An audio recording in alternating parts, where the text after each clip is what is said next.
I'm Mark Wellen, and I'm a Texas architect.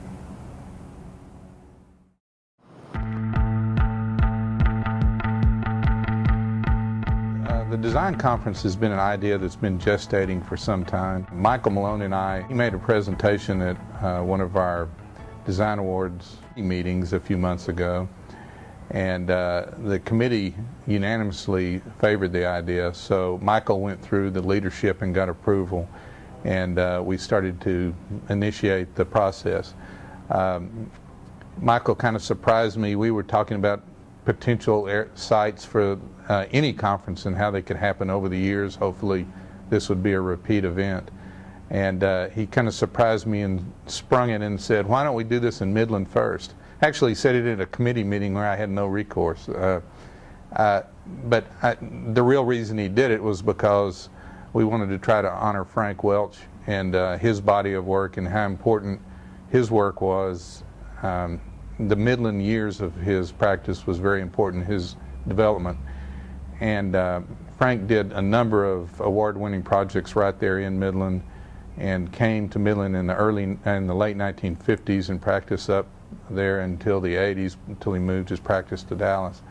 And we thought it would be fitting. And so that's where we got our secondary theme of architecture in the hinterlands, because we want to discuss the idea of being in more remote places, not the city centers like Dallas and Austin and Houston, and that quality architecture can come from those locations, Frank being a perfect example. So Frank will be there to join us. He'll also help us lead some tours of some of his work in Midland. It'll be great. But Michael's also secured Ted Bosley.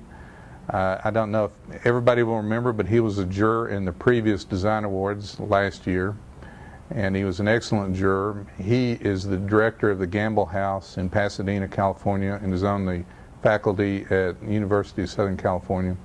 And he's an expert on green and green. And that's where we begin to weave in some of the notion of architecture in the hinterlands. When Green and Green were practicing, Pasadena was kind of a remote outpost, and they were doing this phenomenal work there. And then in addition to that, we're going to have Brian MacKay-Lyons from Halifax, Nova Scotia. He'll be here. His firm is MacKay-Lyons Sweetapple. I think most people in the design community are aware of his work. He does beautiful, beautiful work out in lonely spaces on the coastline in Nova Scotia. McKay Lyons has done excellent work for a number of years, and I think since he practices in a remote location, he'll be an excellent tie-in to the theme of the conference too. We've kind of lovingly entitled this conference DESCON 1. It's a little bit of a takeoff on all the various acronyms that we use at TSA. And we're really looking forward to this, and we hope it's the first symposium for many to come. Attendance for the conference is limited primarily because of bus traffic. I mean, a number of people occupy a bus. We have this first conference, we're going to try to hold it to around 50 people, 55 maybe. We do have rooms reserved at the Midland Hilton.